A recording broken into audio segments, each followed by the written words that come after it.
ओम जगन्नाथाय नमः नमः। मनुष्य को जहाँ मिल जाए ताहार मूल्य से बुझे नहीं, ସେହି ଜିନିଷ ବ୍ୟର୍ଥ ହୋଇଯାଏ। ଯାହା ମିଳିନଥାଏ ତାହାର ମୂଲ୍ୟ ମଣିଷ ବୁଝିପାରେ। ନମସ୍କାର ବନ୍ଧୁଗଣ, ଆପଣମାନଙ୍କୁ ମୋର ଏହି ଚ୍ୟାନେଲକୁ ସ୍ୱାଗତ। ଆଜିର ଏହି କାର୍ଯ୍ୟକ୍ରମ କୁମ୍ଭ ରାଶିମାନଙ୍କ ପାଇଁ ବହୁତ ଗୁରୁତ୍ୱପୂର୍ଣ୍ଣ ଅଛି। ଆଜି ଆମେ ଜାଣିବା କୁମ୍ଭ ରାଶି 2024 ଅକ୍ଟୋବର ମାସଟି କିପରି ରହିବ। କୁମ୍ଭ ରାଶିର ମାସିକ ରାଶିଫଳ ଉପରେ ଆଲୋଚନା କରିବା। କୁମ୍ଭ ରାଶି ବ୍ୟକ୍ତିବିଶେଷଙ୍କର ଅକ୍ଟୋବର ମାସଟି କିପରି ରହିବ, ସମ୍ପୂର୍ଣ୍ଣ ଭାବରେ ଆମେ ଏହି ବିଷୟରେ ଆଲୋଚନା କରିବା। ସେମାନଙ୍କର ସ୍ୱାସ୍ଥ୍ୟ, ଶିକ୍ଷା, ପ୍ରେମ ସମ୍ପର୍କ, ବୈବାହିକ ଜୀବନ, ଭାଗ୍ୟ, କ୍ୟାରିୟର ଏବଂ ବ୍ୟାପାର ବାଣିଜ୍ୟ ଉପରେ ବିସ୍ତାର ଭାବରେ ଆଲୋଚନା କରିବା। ନବଗ୍ରହଙ୍କର ସ୍ଥିତି ମଧ୍ୟ ଦେଖିବା। ନବଗ୍ରହ ଏହି କେଉଁ ପ୍ରକାର ଫଳ ଦେବାରେ ସକ୍ଷମ ହେବେ। ଶେଷରେ ଅଶୁଭତ୍ୱ ପ୍ରଦାନ କରୁଥିବା ଗ୍ରହମାନଙ୍କ ପାଇଁ କିଛି ବିଶେଷ ପ୍ରତିକାର ମଧ୍ୟ ଜାଣିବା। ସେଥିପାଇଁ ଭିଡ଼ିଓଟିକୁ ଶେଷ ପର୍ଯ୍ୟନ୍ତ ଦେଖନ୍ତୁ। ଚାଲନ୍ତୁ ଆରମ୍ଭ କରିବା ଏହି କାର୍ଯ୍ୟକ୍ରମ, ଯାହାକି ଜନ୍ମ ରାଶି ଚନ୍ଦ୍ର ରାଶି ଉପରେ ଆଧାରିତ। ଅକ୍ଟୋବର ମାସ ଆରମ୍ଭରେ କୁମ୍ଭ ରାଶିରେ ନବଗ୍ରହଙ୍କର ସ୍ଥିତି ବିଷୟରେ ସର୍ବପ୍ରଥମେ ଜାଣିବା। ଏହା ପୂର୍ବରୁ ଯଦି ଆପଣଙ୍କର ବି କୁମ୍ଭ ରାଶି ହୋଇଥାଏ ଏବଂ ଆପଣ ବି ଈଶ୍ୱରଙ୍କୁ ସଚ୍ଚ ହୃଦୟରେ ଭକ୍ତି କରୁଛନ୍ତି, ବିଶ୍ୱାସ କରନ୍ତି, ତେବେ ଏହି ଭିଡ଼ିଓଟିକୁ ଲାଇକ୍ କରି କମେଣ୍ଟ ବକ୍ସରେ ଜୟ ଜଗନ୍ନାଥ, ଜୟ ମା ଲକ୍ଷ୍ମୀ ଅବଶ୍ୟ ଲେଖନ୍ତୁ। ସର୍ବପ୍ରଥମେ ଜାଣିବା ଏହି ଅକ୍ଟୋବର ମାସରେ କୁମ୍ଭ ରାଶିରେ ନବଗ୍ରହଙ୍କର ସ୍ଥିତି କିପରି ରହିବ। ଯେବେ ଅକ୍ଟୋବର ମାସ ଆରମ୍ଭ ହେବ ତ କୁମ୍ଭ ରାଶିରେ ନବଗ୍ରହଙ୍କର ସ୍ଥିତି କିଛି ଏମିତି ରହିବ ଯେମିତି ଆପଣ ଭିଡ଼ିଓ ମାଧ୍ୟମରେ ଆଗକୁ ଶୁଣିବେ।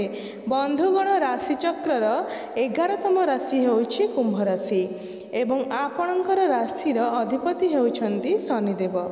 ଏବଂ ଶନିଦେବ ଆପଣଙ୍କର ପ୍ରଥମ ଭାବରେ ଲଗ୍ନ ଭାବରେ ବିରାଜମାନ ଅଛନ୍ତି। ଆପଣଙ୍କର ଦ୍ୱିତୀୟ ଭାବରେ ରାହୁ ବିରାଜମାନ ଅଛନ୍ତି। ଆପଣଙ୍କର ଚତୁର୍ଥ ଭାବରେ ଦେବଗୁରୁ ବୃହସ୍ପତି ବିରାଜମାନ ଅଛନ୍ତି। ପଞ୍ଚମରେ ମଙ୍ଗଳ ଦେବ ବିରାଜମାନ ଅଛନ୍ତି। ଆପଣଙ୍କର ଅଷ୍ଟମ ଭାବରେ ସୂର୍ଯ୍ୟ ଏବଂ ବୁଧ ବିରାଜମାନ ଅଛନ୍ତି ଏବଂ ଆପଣଙ୍କର ନବମ ଭାବରେ ଶୁକ୍ର ବିରାଜମାନ ଅଛନ୍ତି। ଧ୍ୟାନ ଦେଇ ଶୁଣନ୍ତୁ। ସବୁଠୁ ପ୍ରଥମେ ଜାଣିବା ଆପଣଙ୍କର ସ୍ୱାସ୍ଥ୍ୟ କିପରି ରହିବ ଏହି ଅକ୍ଟୋବର ମାସ 2024ରେ। ବନ୍ଧୁଗଣ, ପ୍ରଥମ ଭାବ ହୋଇଥାଏ ଆପଣଙ୍କର ସ୍ୱାସ୍ଥ୍ୟର ଭାବ, ଆପଣଙ୍କର ଇମ୍ୟୁନିଟି ସିଷ୍ଟମର ଭାବ ଏବଂ ପ୍ରଥମ ଭାବର ଅଧିପତି ଶନିଦେବ ନିଜ ଘରେ ପ୍ରଥମ ଭାବରେ ବିରାଜମାନ ଅଛନ୍ତି। ବନ୍ଧୁଗଣ, ଏଠାରେ ଶନିଦେବଙ୍କର ସ୍ଥିତି ବହୁତ ଭଲ ଅଛି।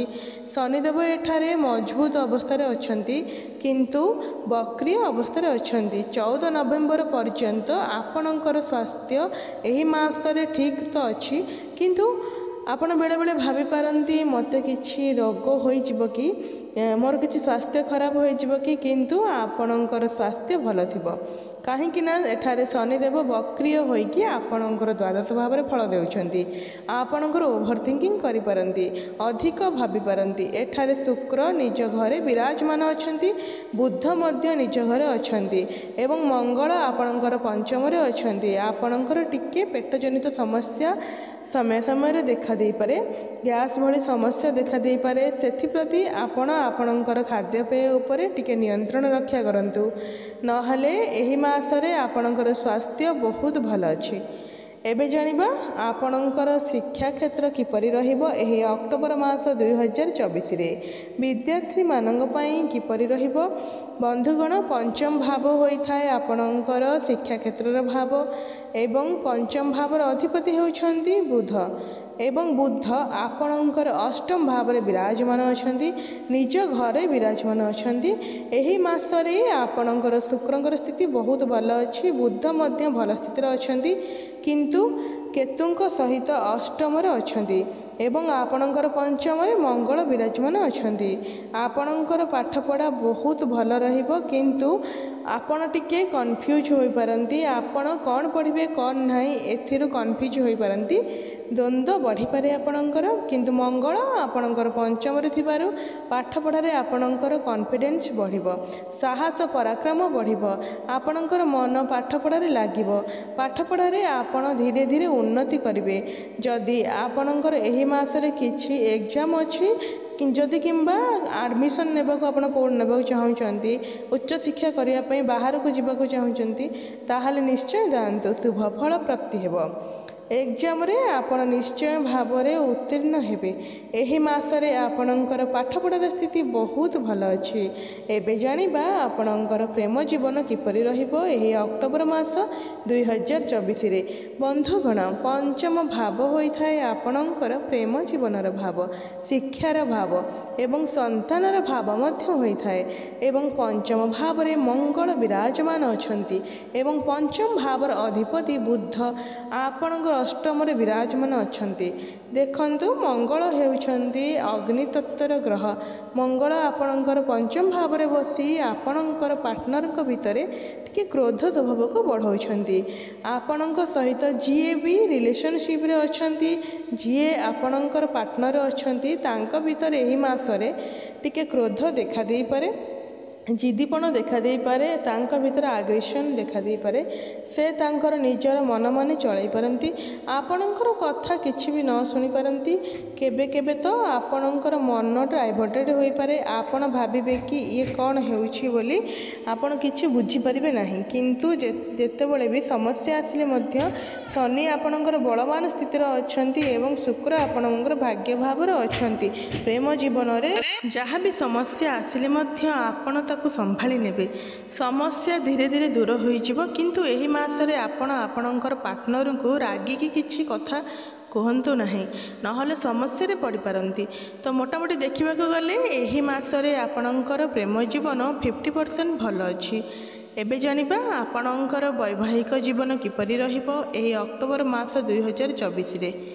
ବନ୍ଧୁଗଣ, ସପ୍ତମ ଭାବ ହୋଇଥାଏ ଆପଣଙ୍କର ବୈବାହିକ ଜୀବନର ଭାବ ଏବଂ ସପ୍ତମ ଭାବର ଅଧିପତି ହେଉଛନ୍ତି ସୂର୍ଯ୍ୟ ଏବଂ ସୂର୍ଯ୍ୟ ଆପଣଙ୍କର ଅଷ୍ଟମ ଭାବରେ ବିରାଜମାନ ଅଛନ୍ତି, କେତୁଙ୍କ ସହିତ ଅଛନ୍ତି। କିନ୍ତୁ 17 ଅକ୍ଟୋବରକୁ ସୂର୍ଯ୍ୟ ଆପଣଙ୍କର ନବମ ଭାବକୁ ଚଳନ କରିବେ। 17 ଅକ୍ଟୋବର ପୂର୍ବରୁ ଆପଣଙ୍କର ବୈବାହିକ ଜୀବନ ଭଲ ନାହିଁ। କାହିଁକି ନା ସୂର୍ଯ୍ୟ ଆପଣଙ୍କର ଅଷ୍ଟମ ଭାବରେ ଅଛନ୍ତି। ଅଷ୍ଟମ ଭାବର କୁଣ୍ଡଳୀରେ ଭଲ ବିଚାର କରାଯାଇ ନଥାଏ।